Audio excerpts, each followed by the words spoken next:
Hi, I'm Seth, editor-in-chief of Forbidden Origins Comics, and I'm here to talk about something more positive, because very recently I've just been shit-talking a lot of things, mostly because I'm a hater. I love to hate.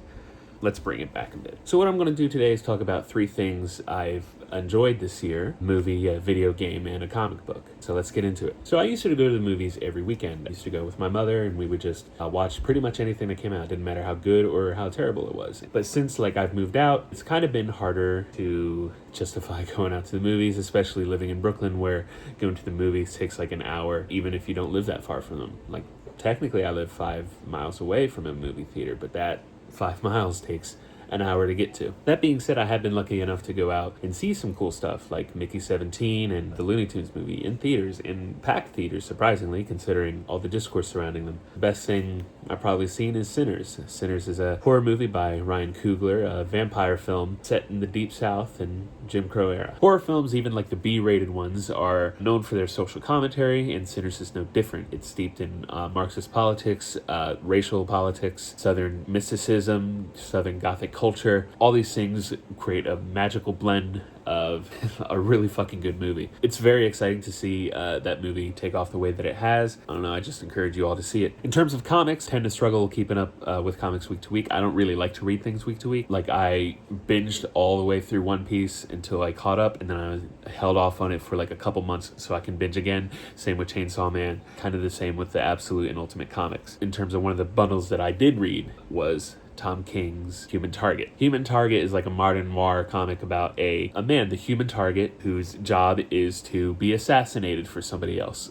Essentially, is take somebody else's place. In this case, took the role of Lex Luthor during one of these meetings, kind of like Steve Jobs used to do, where he's oh, look at my new phone, except it's look at my new fuck you Superman invention. He gets assassinated, but he's knew he was going to be assassinated, so he was wearing bulletproof armor and stuff like that. But in that attempt, he ended up drinking coffee, and the coffee ended up poisoning him. So the rest of the 12-issue miniseries is about him trying to figure out who killed him. The art's fantastic. Tom King's really good at writing crime stories. I would just give that a read. That's a fantastic book. It's largely separated from the larger DC universe, even though there are DC characters that come in.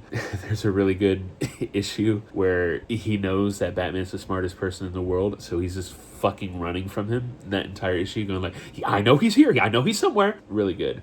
But you don't really need a lot of knowledge about the DC universe or anything like that. It fills in the blanks as you need to go through it. So if you just want a very good detective noir story, that's a good one. Now, the last several years have been incredible for video games. You have once in a lifetime hits coming out back to back to back, like Baldur's Gate 3, Metaphor ReFantazio, fucking Astrobot, games that you wouldn't expect to come out and take the world by storm, and they did. This year we're getting excellent games too, like Expedition 33, this year's front runner for Game of the Year. And then you have games like Dynasty Warriors Origins, which is a part of a franchise that's kind of been known for B-tier content, but that's really fucking taking it to the next fucking level. You have the Switch 2 coming out this year, so a lot of people are excited for that. But one game I wanted to shout out, South of Midnight.